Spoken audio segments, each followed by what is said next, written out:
Dish ইরাই মানে লাতিন ভাষায় day of উরাত বা রোষের দিন, আর সেই নামের মতোই পুরো সিনেমাটা অন্ধকার, তীব্র ও মানসিকভাবে নাড়া দেওয়ার মতো এক অভিজ্ঞতা।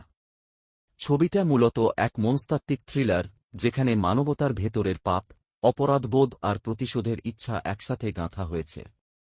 পরিচালক অসাধারণ ভিজ্যুয়াল স্টাইল ব্যবহার করেছেন, ধোঁয়াটে আলো, রক্তলাল রঙের ছোঁয়া আর গভীর ব্যাকগ্রাউন্ড মিউজিক পুরো সিনেমার ভয়াবহতা বাড়িয়ে দেয়। কাহিনী সংক্ষেপে, গল্পটা ঘুরে বেড়ায় এক ধর্মীয় তদন্তকারীর চারপাশে, যিনি এক রহস্যময় মৃত্যুর ঘটনায় জড়িয়ে পড়েন। তদন্ত যত এগোয়, ততই সত্য আর মায়ার সীমারেখা ঝাপসা হয়ে যায়। ধর্ম, অপরাধ আর বিচার, এই তিনটা স্তম্ভের উপর দাঁড়িয়ে ছবিটা দর্শকদের নিজের বিশ্বাসকেও প্রশ্ন করতে বাধ্য করে।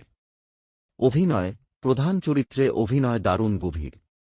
তার চোখের এক্সপ্রেশন আর সংলাপের তীব্রতা দর্শককে ভেতর থেকে কাঁপিয়ে দেয়।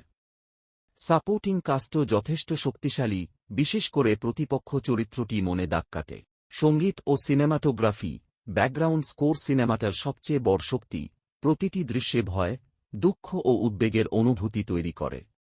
ক্যামেরার কাজও অসাধারণ, প্রতিটি ফ্রেম যেন একটা শিল্পকর্ম। দুর্বলতা, সিনেমাটা অনেক সময় অতিরিক্ত জটিল লাগে, বিশেষ করে যারা ধীর গতির গল্প পছন্দ করেন না, তাদের জন্য এটা কিছুটা ক্লান্তিকর হতে পারে। সর্বশেষ রায়, ডিস ইরাই 2025 সাধারণ দর্শকদের জন্য নয়, এটা এক গভীর, দার্শনিক ও মনস্তাত্ত্বিক যাত্রা। যারা থ্রিলার ও আর্টহাউস সিনেমা পছন্দ করেন, তাদের জন্য এটা এক অনন্য অভিজ্ঞতা।